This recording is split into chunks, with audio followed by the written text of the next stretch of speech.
이 박사 중국 뉴스 해설입니다. 트럼프 대통령의 지시에 의해서 5월 15일 미국 상무부가 화웨이 및 관계사 68개 회사에 대한 제재를 발표했습니다. 이 제재는 미국 국내법에 의한 제재이므로 미국 기업에만 적용이 되지만 이들 미국 기업이 화웨이에게 판매도 할 수 없고 화웨이로부터 구매도 할 수 없는 등 협력을 할 수 없게 됨으로써 상당한 충격이 예상이 됩니다. 당장 화웨이와 계약을 했거나 화웨이의 휴대폰, 설비 등을 운반 도중에 있는 통신회사 등을 고려해서 90일간의 유예기간을 부여했습니다. 미국 수출은 전체 화웨이 매출의 0.2% 정도에 불과하다고 합니다. 화웨이 제품의 판매 쪽으로는 별다른 영향이 없을 것으로 생각이 되고요. 그렇지만 화웨이가 필요로 하는 부품의 약 30% 정도를 미국 기업들에게서 제공받는다고 합니다. 따라서 앞으로 이 화웨이가 제대로 부품을 공급받을 수 있을지는 의문입니다. 화웨이는 이런 사태를 대비해서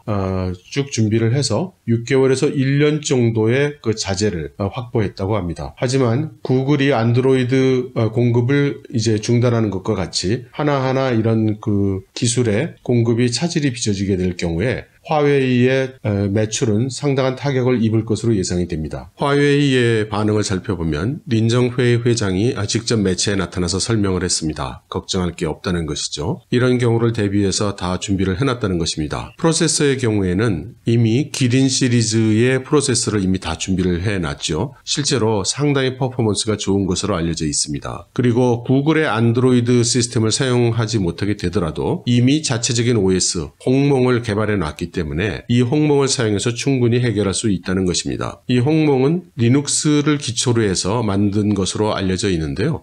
사실 안드로이드도 그 리눅스를 기초로 해서 만든 것입니다. 그리고 린정회이 회장은 이러한 하드웨어나 OS 등은 모두 2011년, 9년 전부터 준비를 해서 거의 10년에 가깝게 개발을 해온 것이기 때문에 그 완성도도 높고 아무 걱정할 게 없다는 입장입니다. 그런데 여러분, 화웨이가 이렇게 10년 전부터 프로세서를 개발하고 또 자기 OS를 저는 이것이 그 국가적 전략의 일맥에서도 그 상통하는 일일 수 있다고 생각을 합니다. 여기서 저는 제가 20년 전에 겪었던 일을 여러분들께 한번 좀 보고를 드리고 싶습니다. 이것은 원래는 그 당시에는 좀 비밀사항이라고 생각이 되어졌던 것인데요. 이미 20년이나 됐고 지금은 대만 같은 곳에서는 이미 공개된 비밀처럼 되어 있는 것이어서 지금은 아마 이야기를 해도 별로 상관이 없는 이야기로 생각이 돼서 말씀을 드립니다. 1999년에 저는 그 국내 모 대기업의 중국 사무소를 맡고 있었습니다. 정보 시스템 프로젝트 수주를 하기 위해서 당시에 여러 중국의 정부 부처들을 다니면서 영업을 하고 또 수주를 하기 위해서 노력을 하고 그런 시간을 보내고 있었습니다. 그러다가 모 부처에 있는 간부들을 통해서 다음과 같은 사실들을 좀 알게 되었습니다. 그것은 첫째로 새로운 밀레니엄을 맞는 그런 큰 전환기에서 중국 공산당 중앙에서 다음 세기 100년을 위한 국가 대계를 세우는 그런 전략회의가 있었다는 것입니다. 이때 당시에 가장 그 발언권이 강하고 영향력이 컸던 사람은 당연히 당시 국가주석이었던 강택민 주석이었다고 하고요. 강택민 주석은 그때 당시에 세 가지 염원하던 일이 있었다고 합니다. 그 세 가지라는 것이 뭐냐면 하나는 모택동 사상, 등소평 이론의 뒤를 잇는 강택민 주석의 어떤 철학적, 사상적 성과를 내고 싶어 했다는 것입니다. 후에 이것은 3개 대표 이론이라는 것으로 발표가 되었죠.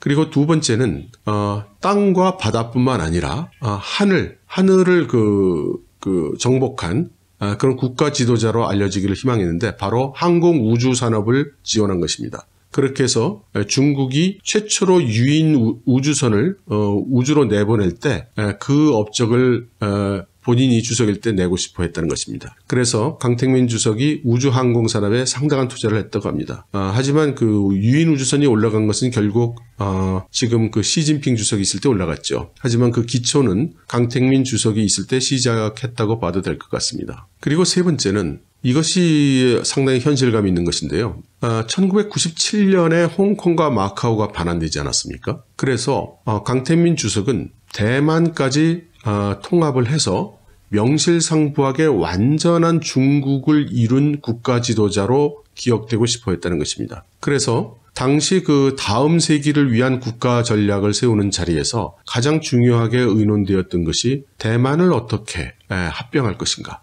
이런 이슈였다고 합니다. 대만을 통합하기 위한 수단으로 1차적으로는 평화적인 수단을 쓰자, 평화적으로 합병하는 것이 가장 이상적이다. 물론 누구에게도 그랬겠죠. 그래서 그렇게 이야기가 돼서 대만에 대한 그 포용 정책, 그래서 대만 상품을 보다 사주고 제로 관세를 해주고 대만 국민들이 중국에 와서 여러 가지 활동을 할 수 있도록 해주고 또 신변의 안전을 보호받을 수 있도록 보호해주고 등등 여러 가지 그 끌어안는 포용 정책을 추진하기로 했다는 것입니다. 그렇게 해서 경제적으로 사회적으로 중국 대륙과 종속도가 올라가면 자연스럽게 중국으로 통합이 될 것이다. 하지만 그것이 여의치 않을 때는 어떻게 하겠느냐. 그때는 무력을 동원해서라도 대만을 통일하겠다. 그러면 그 일정도 정했다는 겁니다. 순조로울 경우에는 2020년, 그러니까 당시 입장에서는 20년 계획이죠. 그리고 순조롭지 않았을 경우 무력을 동원해야 될 경우에는 2025년. 이 1차적인 그 일정 목표였다고 합니다. 그래서 대만을 수복하기 위한 그런 전략을 짠다는 취지에서 그 예상을 했을 때 가장 문제가 되는 것이 미국의 개입이었다고 합니다. 만일 중국이 그 무력을 동원해서 대만을 통합하려 한다면 당연히 미국은 좌시하지 않고 군대를 보내서 막을 것이다. 이런 시나리오가 예상이 됐던 거고요. 그리고 군사적 긴장이 이렇게 올라가게 되면은 틀림없이 군사적 충돌 이전에 미국은 봉쇄를 할 것이라고 이렇게 예상했다고 합니다. 여기서의 봉쇄라는 것은 해상 봉쇄를 의미하는 것입니다.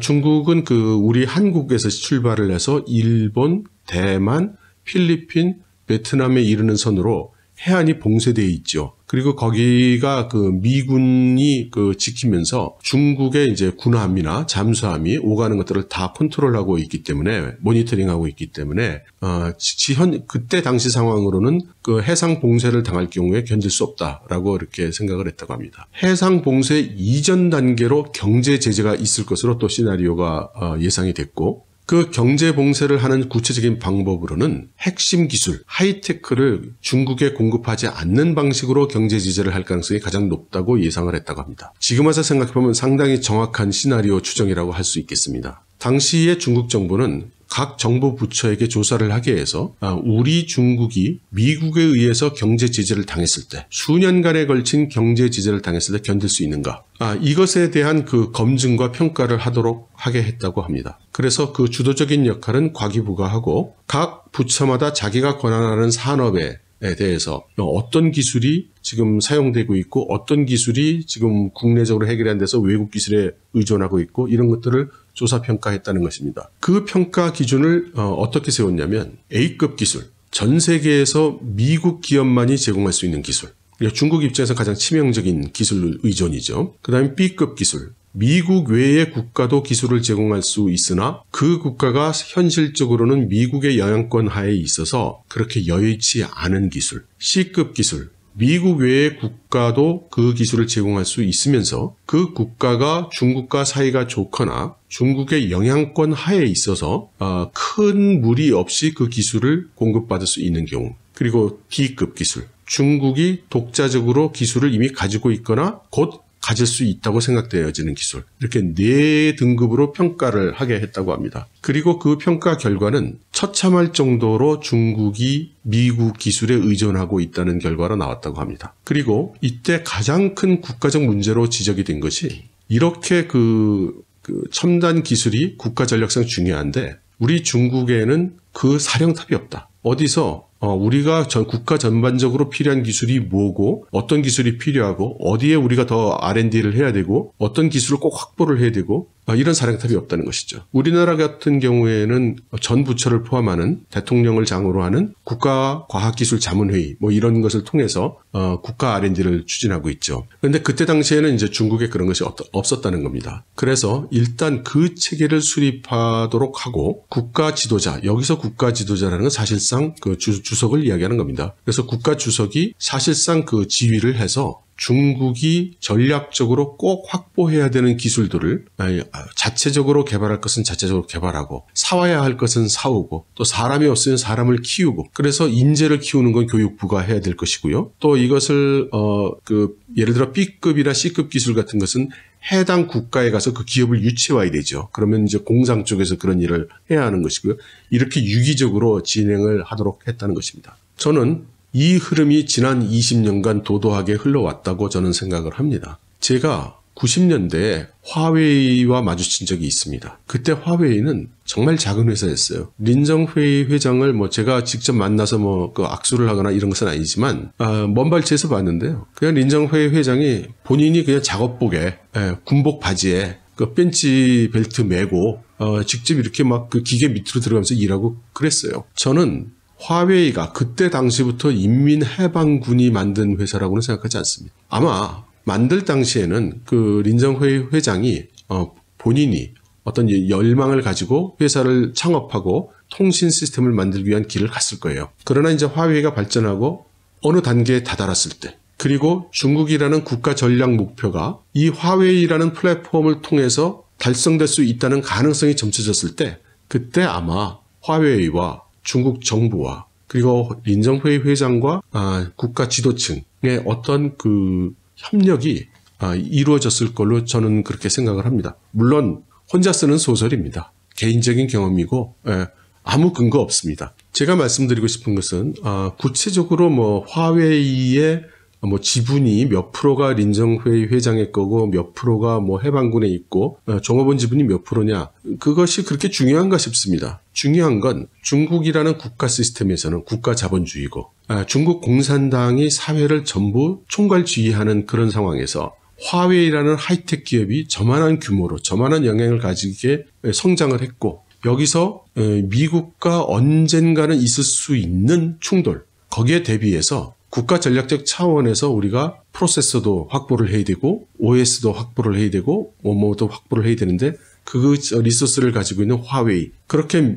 국가는 밀어주고 화웨이는 그 국가의 전략 목표를 받아서 거기에 투입을 해서 개발을 하는 아마도 그런 공생관계라면 공생관계가 형성된 것이 아닌가 저는 그렇게 생각을 합니다. 그런데 여러분 하이테크 제품 중에 단 한 회사가 단 하나의 하이테크 기술을 사용해서 제품을 만드는 일은 굉장히 적은 것 같습니다. 대부분 여러 회사의 하이텍이 결합이 되고 거기에 이 회사의 독자의 하이테크 기술이 접목이 되면서 비로소 국제적으로 경쟁력을 가지는 하이테크 기술 제품이 나오는 것이 일반적인 것 같습니다. 다음 스텝에 있어서 중국의 전략적인 그 이슈는 미국이 기술적 경제적 제재를 하고 있는 이 상황에서 글로벌 서플라이 체인이 확보될 수 있는가 이것이 관건이 될 것으로 생각이 됩니다. 아마도 미국이나 유럽, 일본 이런 회사들은 트럼프 행정부의 리더십 하에서는 중국과 협력하기가 어려울 텐데요. 관건이 되는 것이 아마도 대만 하이테크 기업들이 될 것 같습니다. 대만의 하이테크 기업들은 대부분 최종 완성품 위주의 사업보다는 핵심 부품 위주의 사업을 하고 있기 때문에 저희들이 그 상품으로서의 브랜드를 자주 듣질 못해서 지금 화웨이가 이야기하고 있는 기린칩 같은 것도 사실은 대만 반도체 TSMC가 그 서포트를 하는 거죠.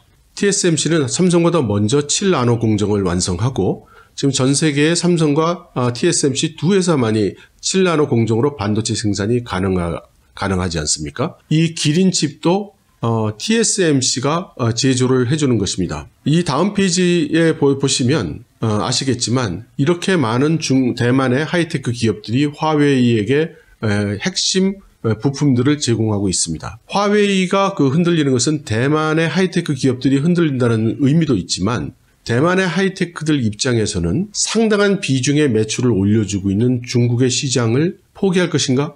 그리고 미국 시장에 올인할 것인가? 아니면 중국 화웨이가 요구하는 대로 중국으로 생산 시설을 이전하고 중국의 편에 쓸 것인가? 그런데 중국의 내부 사정은 지금 원만해 보이지 않습니다. 지난번에 그 대만 대학교에 명거정 교수의 해석을 여러분들께 보고를 드렸는데요.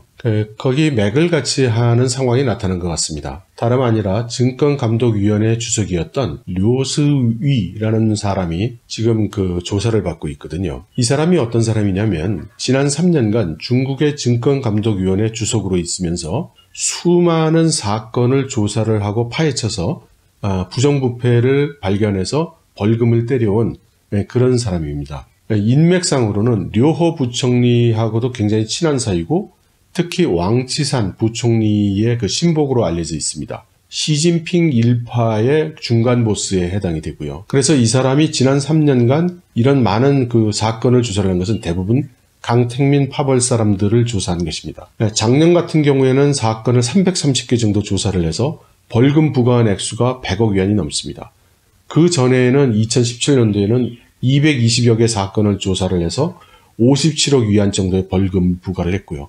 중요한 것은 이 사람이 그동안 그렇게 활약을 한 사람인데, 말하자면 시진핑 일파의 선봉장 같은 사람인데 지금 시진핑 주석을 비롯해서 보호해 줄 수 없는 그런 상황이 되었다는 것입니다. 중국이 내부 갈등을 겪든 말든 미국의 트럼프 대통령은 중국을 향해서 또 계속 조치를 취하고 있습니다. 중국이 그 세계 시장 점유율 80-90% 이상을 차지하고 있는 드론, 상업용 드론에 대한 제재가 준비되고 있다는 그런 뉴스도 지금 들리고요. 군사훈련 소식이 들려오고 있습니다.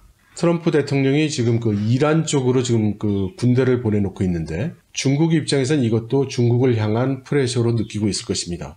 이란 원유에 대한 제재를 시작했기 때문에 지금 그 중국이 이란에서 사온 원유를 실은 배가 약 2천만 배럴에 상응하는 그 원유를 싣고 지금 중국 근처 바다까지 와서는 지금 입항을 못하고 있다고 합니다. 여러분, 지금 그 미국과 중국의 무역전쟁은 이미 단순한 무역전쟁을 넘어서서 지금 과학기술 전쟁으로 지금 확대가 되고 있는데요. 근본적으로 다음 세대의 헤게모니 쟁탈전인 것만큼은 틀림이 없는 것 같습니다. 또 새로운 소식이 들어오는 대로 여러분들께 보고를 드리도록 하겠습니다. 여러분 감사합니다.